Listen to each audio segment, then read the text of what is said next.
भूल करके भी कभी संत का अपमान ना हो, ये कसम खा लो। क्या ना हो? संत अपमान ना हो।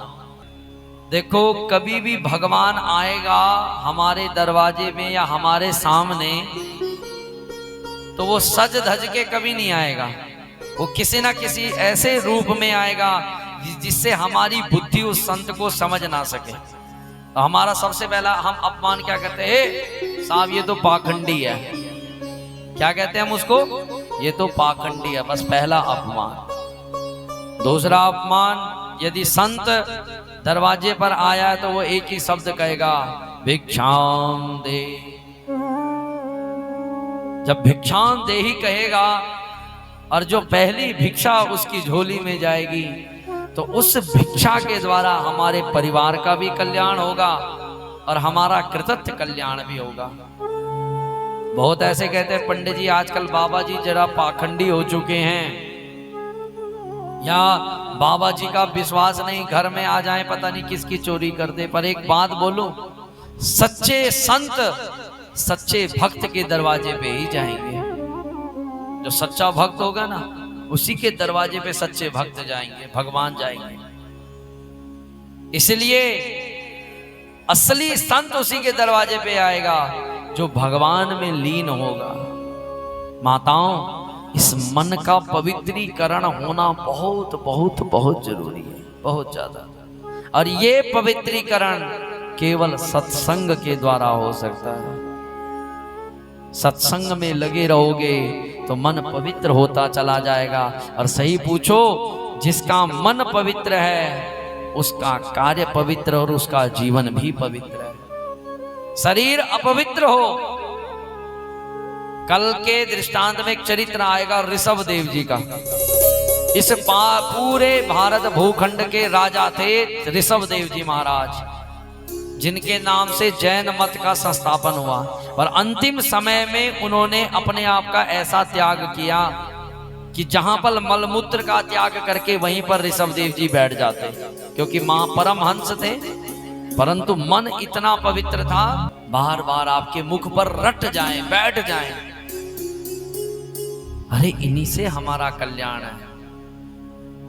इस जिह्वा से पता नहीं हमने जीवन में पता नहीं कितनी बकवास नहीं मारी, पता नहीं कितने शब्द नहीं कहे, कितनों का दिल दुखाया या नहीं दुखाया, ये हमारी अंतरात्मा।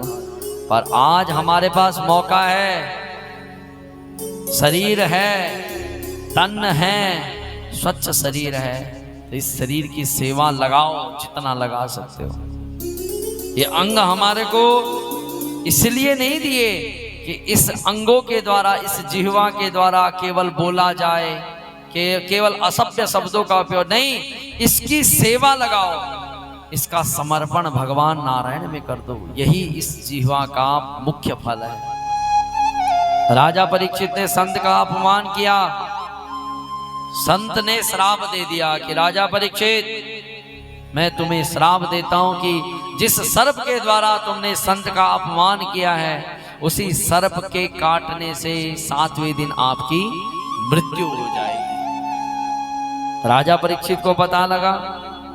धन्य है राजा परीक्षित जिन्होंने कुछ ही पल में अपने घर का त्याग कर दिया। देखो माताओं, हमको किसी को यदि दान भी करना पड़ जाए ना तो 1 गज भूमि भी दान करने में हमारी हालत खराब हो जाती है। हमको रंच मात्र देने में भी, किसी भी चीज को छोड़ने में बहुत दुख लगता है। और यदि हमारे को गृहस्थ छोड़ना पड़ जाए तो हमारे लिए मृत्यु तुल्य दुख है वो।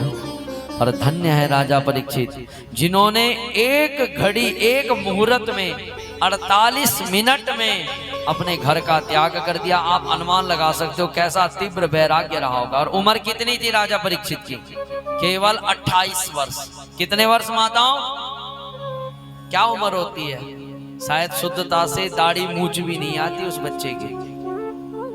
उनके भी बच्चे थे, उनकी भी धर्मपत्नी थी, उनकी भी परिवार था, पर वो एक ही आस में लगे हुए थे कि मेरे लिए भगवान जो करेगा वो अच्छा करेगा।